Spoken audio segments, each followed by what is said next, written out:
So, last week we had this pre-call with the team to align on the discussion topics, and we have this script.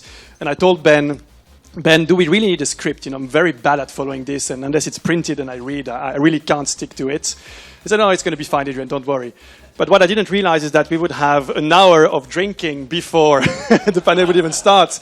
And so now it's actually impossible, literally, to follow that thing. So I'm going to ask a little bit of leniency from my co-panelists to potentially go in a place which is not prepared, but which is of interest to us and the audience, on a topic which is at the junction between AI and fintech / blockchain. I mean, I won't say that I like to be following a trend as it is. AI, everyone speaks of AI today, so it's almost like it's impossible to innovate in what you're saying about AI. At the same time, it is a little bit more rare that you speak about AI in the context of finance, in particular in the context of regulated finance. And as we know, what regulated finance is, it's a field, industrial field, where it's very hard to innovate because it's regulated. Every step takes a lot of energy. And so I would like here with the distinguished panelists to get into some of these considerations and obviously to then take also your questions so we can have an open debate. The idea is that we have a little bit less than half an hour of discussion amongst ourselves, and then we open up for 10 to 15 minutes with you with any question you might have, even if you want to diverge further from the script. So I'm going to start with a basic question about generative AI. I mean, everyone here probably has been following the growth of generative AI and most likely even trying ChatGPT or Claude or one of the many other models. What would you say, how would you say it is disruptive for the industry today as a whole? Is it, let's say, after the personal computer and after the blockchain or whatever, crypto, is it the next big revolution, or is it a fad and a big bubble, as some of the people in the audience have told me in the preparation? Chuck, what would you say? Well, okay, loaded question. I guess first it's probably useful to define what AI is, right? And I think of AI, I think of any computer program that can learn. And in some regards, banks have been using variations of AI since the 1950s almost, right? This has been going on. What's different about generative AI is that, when ChatGPT was sprung on an unsuspecting world, I think it was last autumn, it felt different, right? It felt, it's thinking and it's expressing thoughts in natural language, and I'm able to interact with it. And I think for a lot of people, that was their first real interaction with AI. It felt sentient, right? And even when we talk about when it makes mistakes, we talk about hallucinations, right? Which is a very human type of emotion or expression. What I think, the opportunity in AI today is around, like, if you are, let's say, if I was a bank, I would be looking at both opportunities and risks. And from a risk perspective, I think we can expect, over the next 3 to 5 years, you're going to see almost everybody's going to have some access to a AI-assisted co-pilot or agent that's able to steer your financial life to, the card with the best rate, the best loyalty points, and this steering mechanism is going to really potentially break up the way that banks have that hold on the client and keep them within a walled garden. And it's going to become, I think, really an interesting thing for banks to respond to that. And the way they should do that is by, taking all the data that they can ingest, which is, now they can ingest all kinds of unstructured data, natural language processing, and apply all these new techniques. And they're going to be able to build apps themselves that make banking feel like a personalized experience. What banking was supposed to be all this time, they're going to be able to actually get information about people's thoughts, their financial goals and milestones and objectives, and basically build a very personalized banking experience out of that. So I think there's both an opportunity and a big risk on the banking side. If you ignore this, I think it's going to catch up to you, and probably sooner than you think.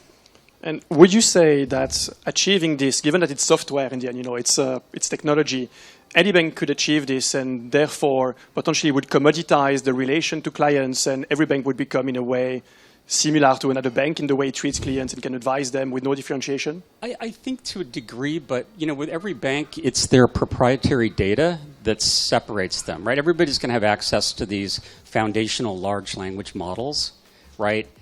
But most banks, if you want to maintain your competitive edge, you're going to be building on something that's proprietary to you.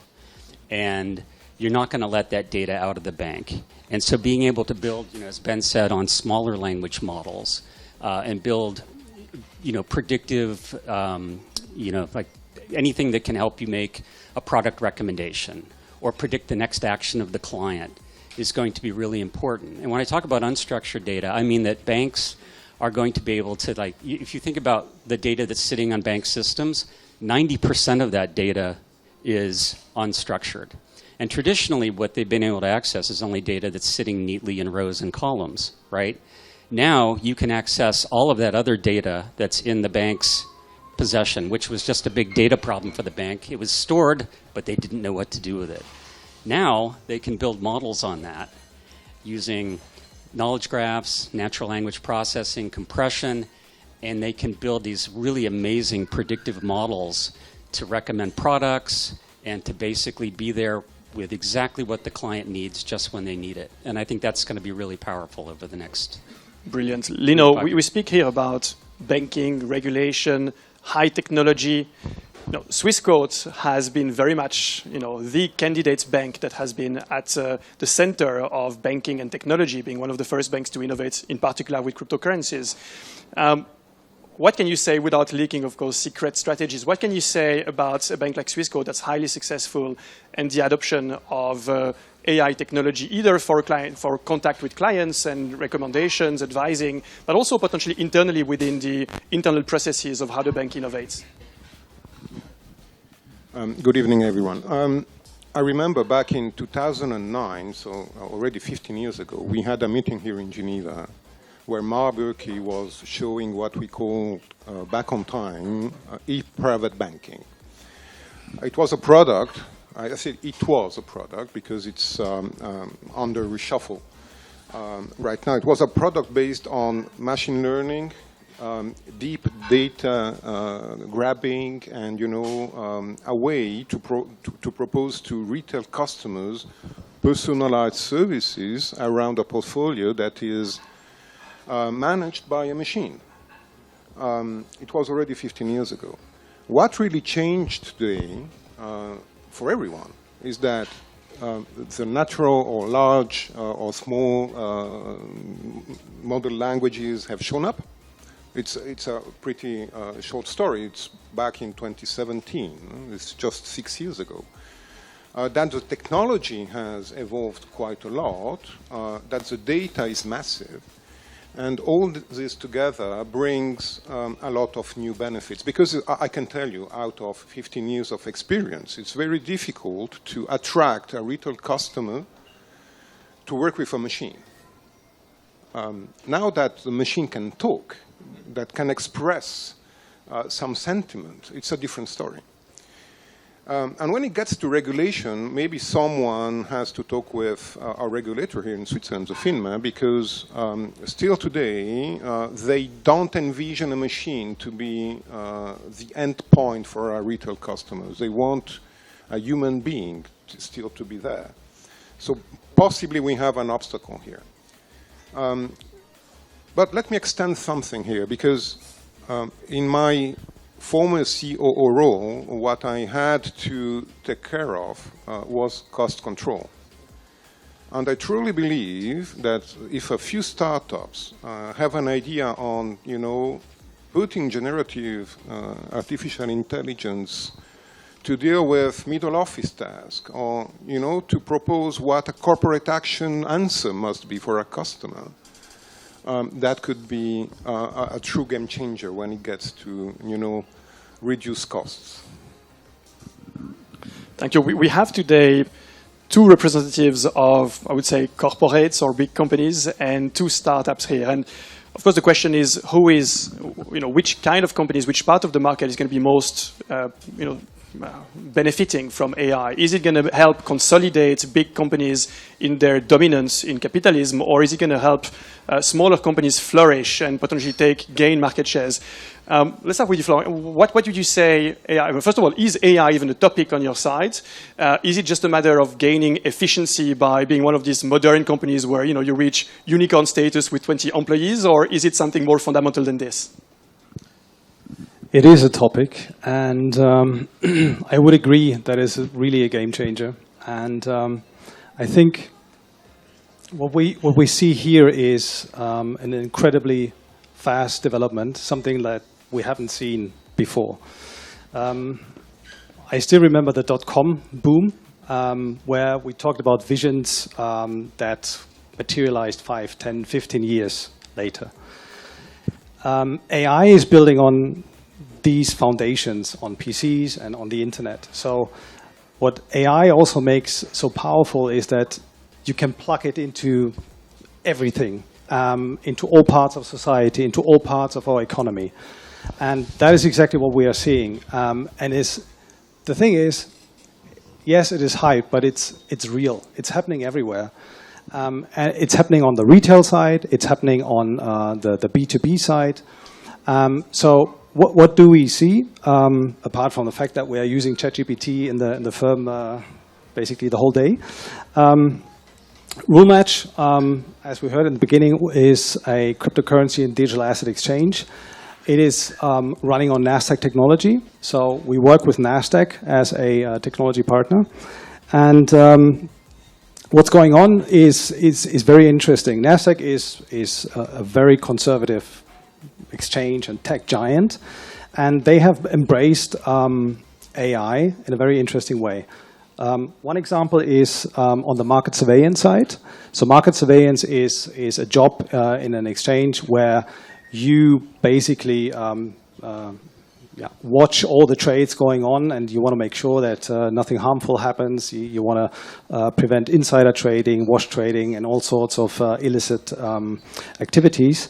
And NASDAQ has introduced an AI-powered market surveillance system that allows NASDAQ and all the other firms that use NASDAQ technology, like us, to detect more fraud quicker, in real time actually, use less personnel, and help achieving a cleaner marketplace. So that's one. And two is they introduced a AI order type. So for those of you who don't know what an order type is, you might have heard of a limit order or stop loss order. So that's basically an attribute that you give with your order, how you want your order to be executed. And NASDAQ introduced an AI order type, which is even SEC approved. So, and even the SEC gets their head around AI, and it took them 15 years to get comfortable with blockchain. So it took them almost 2 years, or no, only 2 years, to get familiar with AI, at least the type of AI that we know today. So that's pretty remarkable. So it's happening in a very conservative finance part of our industry. But also in retail. I mean, we recently heard the announcement from Apple that they will embed AI deeply into their system, and that means that every app and every data that is stored on your phone will eventually talk to each other, and AI will make sense of your contacts and your calendar, and knows who your wife and your daughter is, and you should pick up your daughter now and earlier because your wife just sent you a text. Yeah, I don't know if it's exciting or frightening, but if you listen to Microsoft and OpenAI, ChatGPT, they would tell you, well, AI is here to support humans. It's like a personal assistant in every task you try to achieve. Now, they're big corporations. It's very hard for them to be saying always the facts like they are. We already know that AI is replacing certain jobs. There is a scenario in the future where it starts replacing more and more jobs, and surprisingly enough, actually, tertiary sector jobs, intellectual jobs before it would replace, with real machine, physical machine, the primary sector jobs. I'm curious, Sonal, you are obviously facing a situation, I assume, we've not discussed this, but I assume a situation where you have to optimize between investing in employees, recruiting them takes 6 months, then you have to train them 3 months, and you realize the cultural fit is bad, you fire them.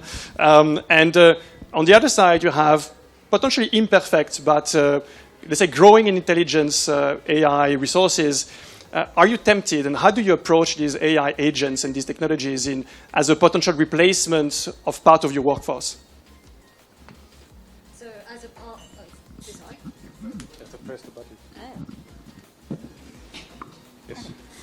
So as a part of being a startup ourselves, any time that we can cut costs, we're going to do it. So that's always going to be number one for us from a capital efficiency perspective.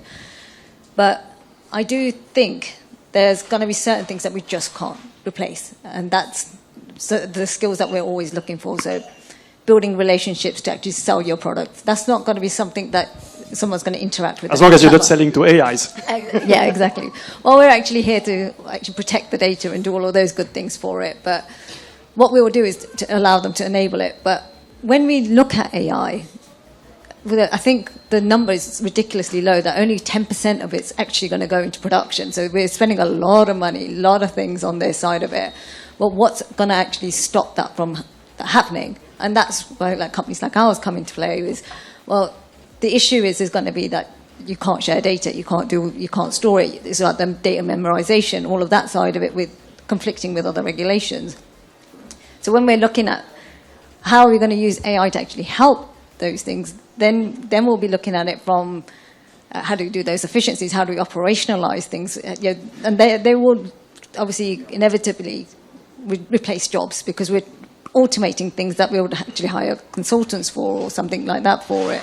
And we're going to do those things really, really efficiently going forward. So from that perspective, we think it will help significantly with that AI augmentation, or however we want to describe that side of it. But if I can get software to do something I can get a person to do, that I will take that.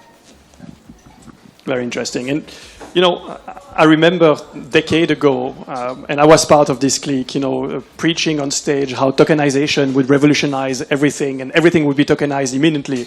And we're now, indeed, almost a decade later, and even the very innovative companies have, to a certain extent, have to realize that it took much longer to actually become a real thing. ICOs in 2016 plus were very fast, but for this to become a thing in the regulated markets would take much longer because of regulations. Now, we might argue that AI is in this bubble phase. And again, I've had a number of discussions before this started, and there are the proponents of this is a big bubble going to collapse, NVIDIA is going to tank, not invest, short it, etc. The same way that crypto would go through a number of cycles. But there is a difference in my view between the AI bubble, if it is one, and the crypto bubble, which is that, at least for now, when crypto appeared, it appeared in the financial sector, which is heavily regulated for, I wanted to say decades, but much more than this. Whereas AI is a piece of software, if I can simplify dramatically what it is about. And therefore, my question to you, Lino, is in this heavily regulated industry, what is the missing piece for it to become, can just, the founder of the bank or the CEO of the bank say, well, I'm going to do it now. I'm going to replace all of my support by a bunch of AIs, like Revolut would do, Or are you facing frictions everywhere of the way? Are we going to do it? Yes. I'm not talking about Swissquote, I'm talking about everyone.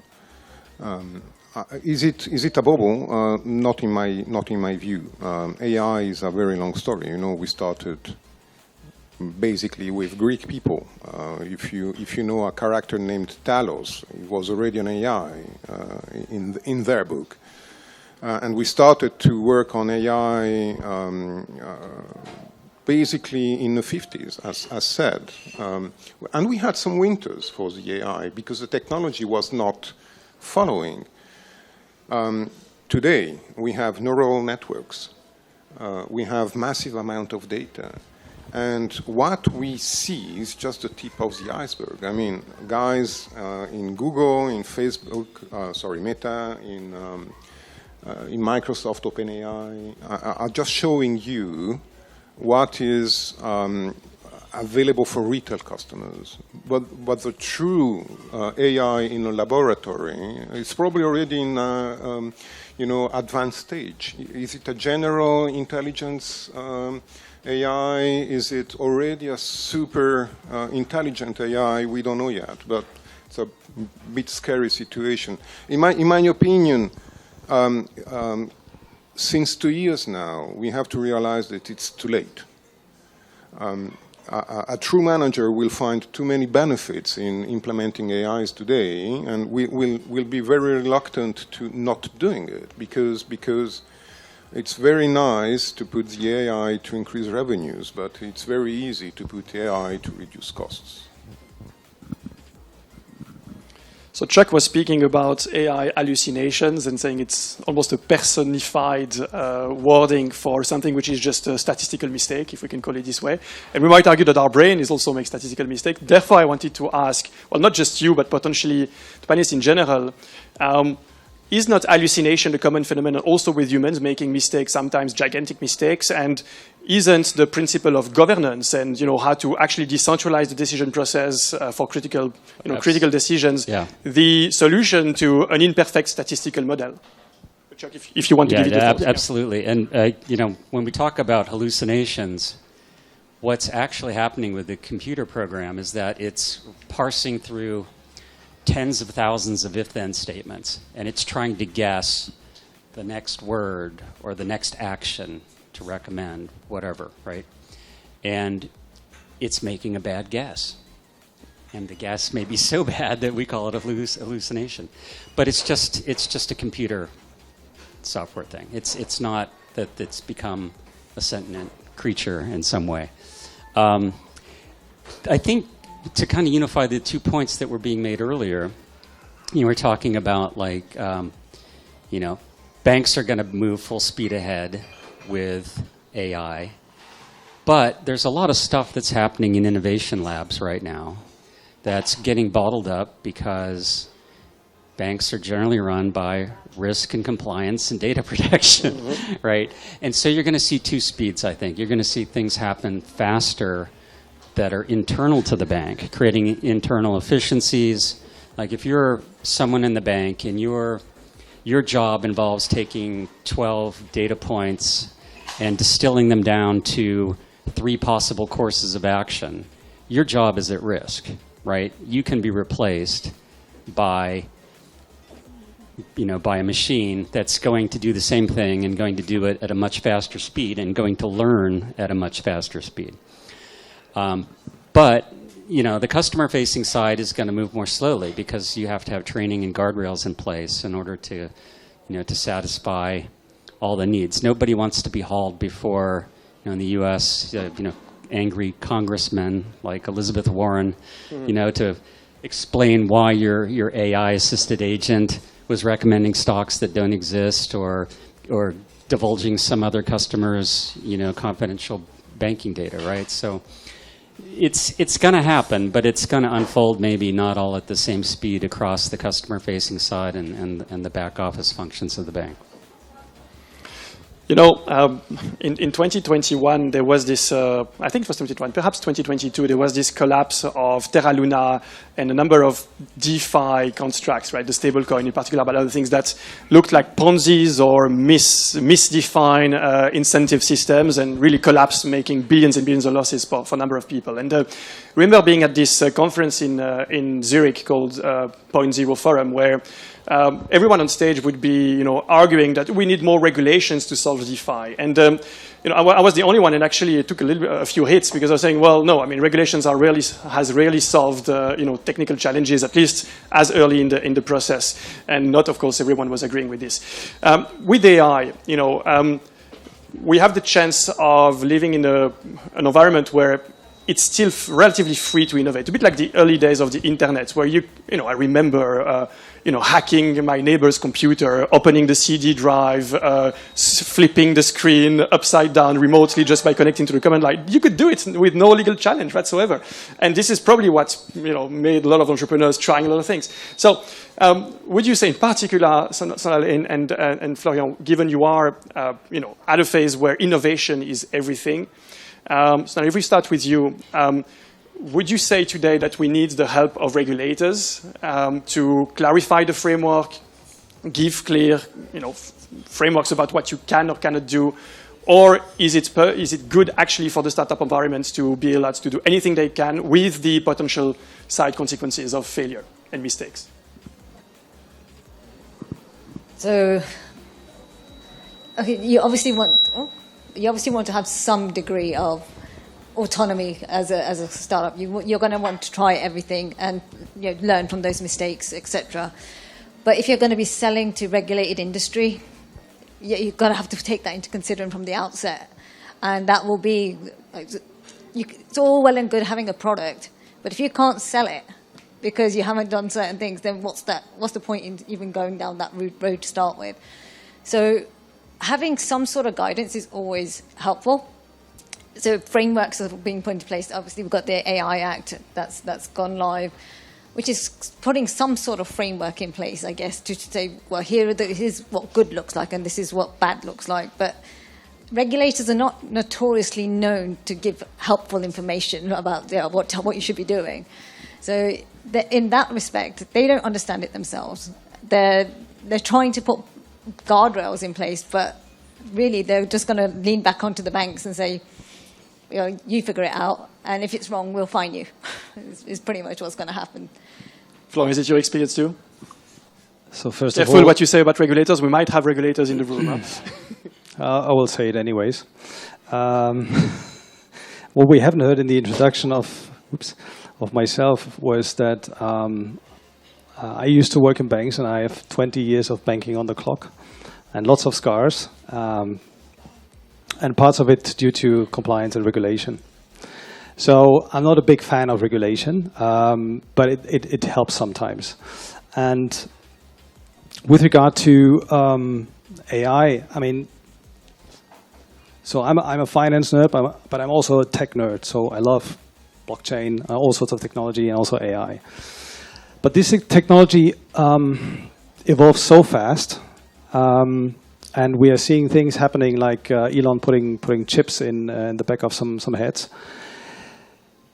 That scares even me. And I'm saying that for the first time. So maybe it's not that bad to put some guidance and some rules. Not sure if they're able to do it. But letting it completely loose, not so sure. Speaking about data management in the same context. So now,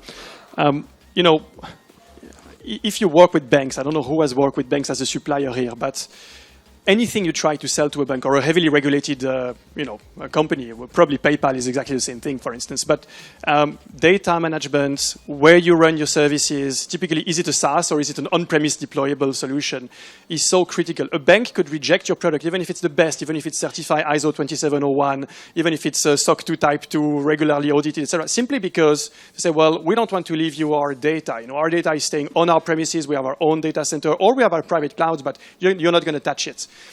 AI is obviously an incredible backdoor or Trojan horse for data theft, because in fact, not only is it taking a lot of data if you use a SaaS provider, but it's potentially using this data to even refine its own model and embedded in its own model the data that you've provided to it. So how would you say, Sonal, that, well, first of all, is it your experience that this data management is an issue when working with regulated institutions, but also in the specific case of AI, are we going to see these SaaS or AI as a service models where everything is outsourced and you give your data flourish, or is it going to be dominated by more on-prem, keep your data under your umbrella sort of models?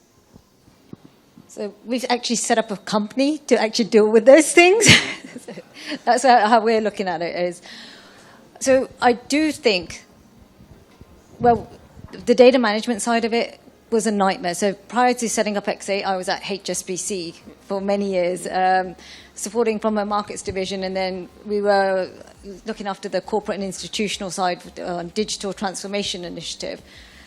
Trying to get to the cloud was near impossible. Trying to get data. So I also ran the data science team there. So we were trialing different models, etc., around the data that we had on premise. At that point, one of my data scientists left the organization saying, when you can do stuff with data, then call me back. So that, just because she was saying, this isn't AI, this is bullshit. It was one of those sort of conversations. But that's not changed massively.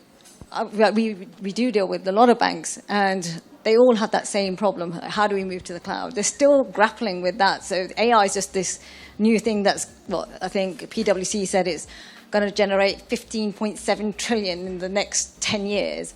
So everyone has to do it, but they're going to have to get this data management side in control and be able to deal with that. And then if they do want to use other SaaS providers, be able to strip out personal data. Or it's not just always personal data, it is also material, non-public information, contractual clauses. Are you sending market data that you shouldn't have access to? Yeah, that sort of stuff is all going to take place here.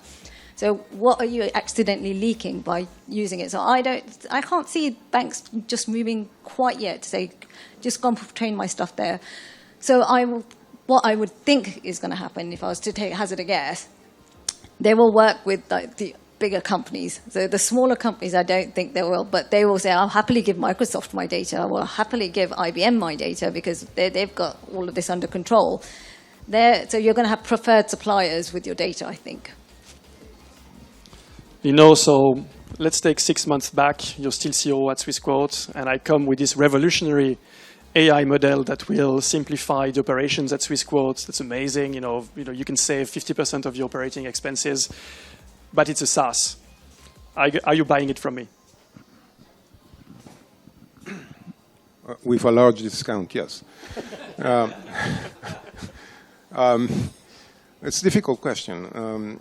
We at Swissquote, I still say we are not against the cloud. The problem of the cloud is you try to save money internally by spending a lot of money externally. I mean, when you are in a transactional model such as Swissquote, and you want to put your transaction on the cloud, it's just still today far too expensive. I mean, you just cannot contemplate to do that. So what you are building up is a private cloud. I would ask you to put it on my private cloud, but probably not on the SaaS itself. Something that we have to keep in mind is that we are not going to address that tonight. It's a long story, but cybersecurity. If I put my data on the cloud, the generative AI is not only used by good guys. What proves me that somehow someone is not working into hacking a cloud using, ChatGPT or whatever other model? That could also happen. So this is also a concern when you have to deal with, the set of duties when you're a chief operating officer. Yeah, I understand why you are now on vacation. Let's really just Okay, we're reaching the end of the discussion amongst ourselves. I have this more commercial question. You can just give one sentence, each of you, or a couple of sentences. Do you think AI is going to be a bigger revolutionary shift than blockchain and crypto, and to what extent, and what would be the main use case to observe in the next couple of years? You want to?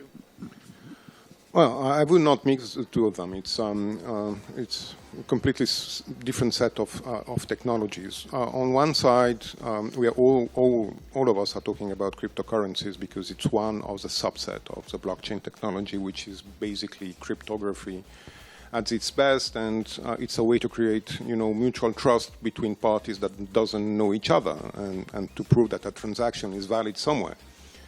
I would not mix that with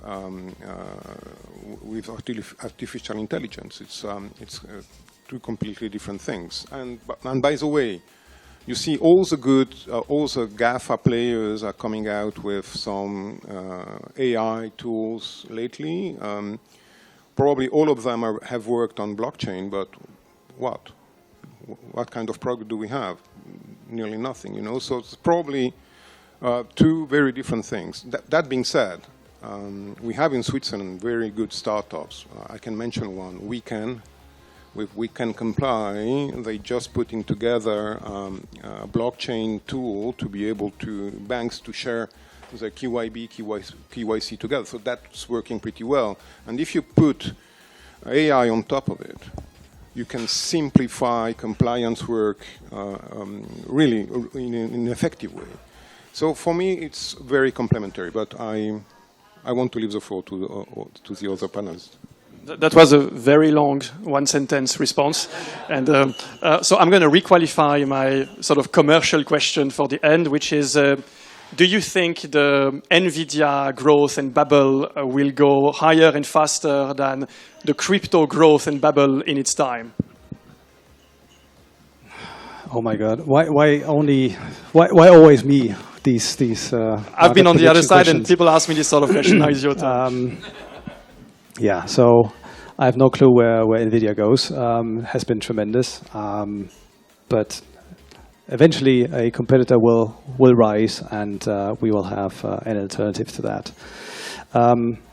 Until then, we're probably going to see the usual boom and bust cycle.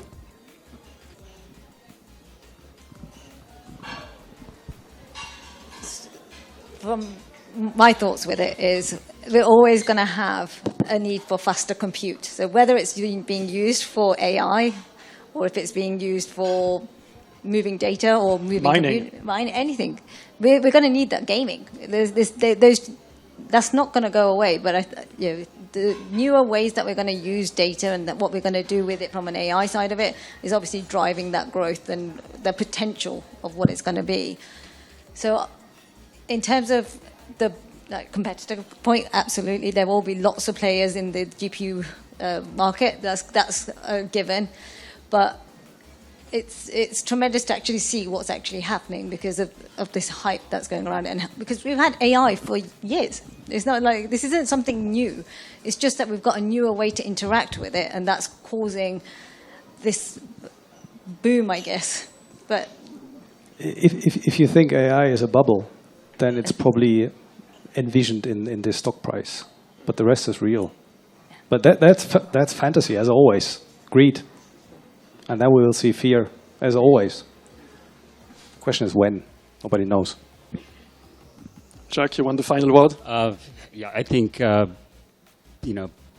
generative AI, blockchain, knowledge graphs, they're all just tools in the toolbox. I think collectively they're going to transform the world in ways that we can't even imagine right now, and it's going to happen a lot faster than people think. For NVIDIA, go NVIDIA. I'm a NVIDIA shareholder, so I'm happy to see the bubble right now. Thank you. Well, thanks a lot. And I will open the discussion now to the audience. And any questions you might have, also on the companies of the people involved here, if you want to know more about, in particular, I mean, we all know about PayPal and Swissquote. Sorry guys, but it's more about the startup side. If you have questions, don't hesitate, and we will take now 10 to 15 minutes for this.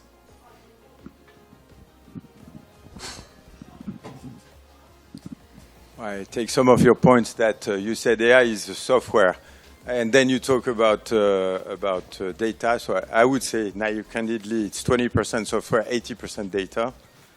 And definitely, to me, that's the big fight, is who controls the data. So the question I have for the startup, it looks to me there's a risk that the winner is the extreme of the winner takes all. So I don't know who said it. I really hate it when you say they will only go to Microsoft to get AI services. So, for example, I witnessed some of senior executives of Nestle saying, "Oh, we are so proud we have our private AI with Microsoft." So, and as you said, you feed to this, then their own data becomes learning material for. So, I would say now it's a big problem, data, and probably under. So for startups, in my mind, it's going to be very difficult to break into the big data set, and if you don't break into the big data set, you're fucked, basically. So that's why I think the big guys, unfortunately, are in a strong position. Obviously, the big guys in tech, but also the incumbents in banking. So you see like JP Morgan having, 2,000 data scientists, UBS. So if I were in a big firm like this, I would feel very comfortable because. Can you say a bit about your background, by the way? was a markets banker and now investor. So I fear that, yeah, data is the crux of the issue, and the big boys have an acceptable advantage. The questions would be, does anyone even want to compete in this layer zero model, AI model? Because in the end, as you say, it's all about getting to data. The models themselves are not so complicated. They're well known, well documented. Many of these models are actually open source in their exact implementation. So the question is it even worth it, or is it going to become completely commoditized? And there is a chance that you end up in a world where ChatGPT versus Claude, Sonal, or Opus, or the other ones are actually all reaching the same sort of qualities, and you just have different, ratios of am I smart but expensive, or a little bit less smart but a little bit less expensive, etc. But you're right. This market for a startup trying to compete here is horribly difficult. But if you see this as an infrastructure that you can start leveraging the same way you would see blockchain, you don't want to compete now with the Ethereum blockchain, for instance, or let's say the top 10, because otherwise you're inexistent in certain ways. But if you see it as just an infrastructure we leverage for additional use cases with value-added services, potentially it actually makes a lot of sense, and there is an opportunity for startups. So sorry, I took the role of a little bit of a active participant here, but yeah. So yeah, unfortunately, I agree. I have the same fears that, I mean, AI is very capital intense, and you need a lot of compute power, and the two things come together in the big companies like Microsoft, Google, Apple, maybe Meta. Apple is catching up now. And yeah, we might end up with the same old names controlling this industry. It could well be the case, yeah, whether we like it or not. But we're going to help startups. So if we help the banks to get their data out and they can use the smaller models, that's where we're going to see a completely different way of being able to democratize how AI is going to be used and where you're going to be able to send your data. But if banks get that in order first, then they can use them. And that's what companies like ours are going to be doing. And we're going to make sure that their data is governed and managed and they're not making mistakes with it. But go and use the big AI companies. Go and use the small AI companies. Go do what's going to make your business grow.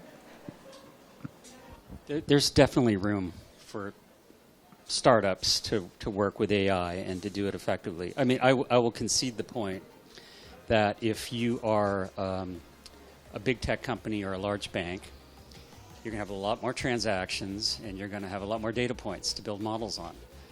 And those models are going to be better. But there are also artisan builders that are out there that are building really impressive predictive decisioning models on top of proprietary small language models. And yeah, it's really amazing to see some of the things they can do. There's companies out there like Savvy AI, Hyperlayer, that will pilot a data team into your organization and help you build your foundational models and solve, whatever problem you're trying to solve. So I think there's room for players at both ends of the scale. I agree that the large players have, a sort of a home field advantage, but I think there's still room, and with your work, democratizing the space, I think there's ample room for startups to play in the game too. Thank you. Next question, and if you can direct it to a specific person, and also quickly introduce yourself. Thank you. Sure. No, so I was to sing a song. and we've been pitched many times about how blockchain would help people own their own data, which sounds like a really super interesting story, right? 10 years now gone, and then still nothing about that. Now we're talking about, actually it's going to be the Microsoft, the OpenAI and everything basically owning that data. I'm a bit confused. I would like to hear from smart people. Is that was just big story, about also blockchain potential of that, of like individuals getting power back, right? And letting those big corporates just, putting back power to people, which is also Web3, which is all that. But then when we hear what you're saying here, it's just back to old models, right? Back to big corporation, data owned by big companies and everything. So is it real? Is that whole thing just was a story? Well, I guess it would be to you, to Swissquote, to, PayPal. I guess maybe the big players. You're the big player tonight. To translate a technology in something real, it's definitely something not easy. Your customer base target is very much important. For instance, in Swissquote, we tried to do that with this private banking. We name it Robot Advisor. But when you have to target 600,000 customers with a tool based on maybe blockchain, maybe some AI, it was definitely very much AI-based tool. And you have a regulator that tells you, oh, you just cannot do it without human interaction, or you're just facing customers one generation too early or too late that doesn't understand the tool you built because it was built out of an engineering brain, That's probably one of the reasons why technology is not adopted yet. When it gets to blockchain, though, with smart contracts, with tokenization, we have now an idea of which network is leading in terms of transformation. But it's not a transformation in terms of data. It's a transformation in terms of transactions, of identifying something, of putting something somewhere. There is a company named Tough Machine that created a core banking system based on blockchain as well. They start to have success now when the company has been created nearly 10 years ago, but they start to have pretty nice success now just because the adaptation of the human is taking longer than the technology itself. That's one of the reasons that I can identify. Any other reaction? That was a good answer. I don't really have much to add to that. So I see Ben is getting anxious because his glass is getting empty. So we're probably going to take a last question, and we can of course follow up then in private. We're still going to be here for enough time to consume the remaining wine. So you had a question? I have a very simple question to you. Blockchain is trust. You agree with me? And I think AI is the opposite of trust. It's the exact opposite of trust. So don't you think the combination of the both things come from this? That's an interesting and obviously challenging last question. Thank you so much, André, for putting me on the spot. So I would agree that blockchain is indeed about creating trust in trustlessness, if I can say. You actually don't need to trust your counterpart to trust what you see, because mathematics and technology are giving you a formal proof of what you're seeing. Whereas AI, it's about creating the cognitive trust with the counterpart, which is, I passed the Turing test. I give you so much crap that you believe that I'm a human, and you start, giving me your secrets and getting my support to the point you get hooked to me. Now, how these things are going to, collaborate or work together in the future? Frankly, I think a number of startups are trying to guess. I have my own ideas, I must say, bluntly, of how it's going to work in the future. But it's not clear that these two technologies are necessarily meant to work together. There's really two completely different trends. The only reason we compare them is that arguably they are the last two big sort of market revolution or technology revolutions after the internet, revolution of the decentralization of the information. You could argue that cryptocurrencies, in particular Bitcoin, was the decentralization of money or something related to money, that Ethereum was the revolution of some form of contractual relations between parties, and AI clearly is a revolution of thinking or something like this. Now, how it's going to work in the future? Well, my fear, and or let's say opportunity, if you see it in an entrepreneurial way, is that I think that AI is going to eat up more and more positions in the tertiary sector to a point that even managers, and to some extent, asymptotically, even the entrepreneur himself, having a great idea and being able to execute upon it, will become commoditized. Because, if you have an AI that can have an idea, because AIs can have ideas, right? It's not so difficult. ID is just probability distribution across everything you've observed in your past life, right? So AI has a past life and has a big probability distribution over trillions of dimensions, so it can sort of make a wild guess of what it thinks the future will be about. And so as soon as an AI can have an idea and can spawn thousands of employees just for the cost of electricity, well, what is an entrepreneur, right? And so I think that once you get there, and might never materialize, but I think it will, the next question is how do you secure decision processes, ownership, etc., etc. And this is where blockchain becomes so powerful, right? Because blockchain is about ownership and governance, decision processes, etc. And I think it might get there. Will it? Well, might be proven wrong in the short or long term. I don't know. Thank you, André. I would like to thank, well, first of all, the participants. I think it's been a very insightful discussion. Also thank the organizers, Aperture, Ben, Diana, who is not here tonight, and Dan, but also, of course, 5T, Alex, and Godot, who also came from Zurich, so thanks for making the trip, organizing and sponsoring. I want to reemphasize also that 5T and Aperture are raising funds. Is that correct, Aperture side? Are raising?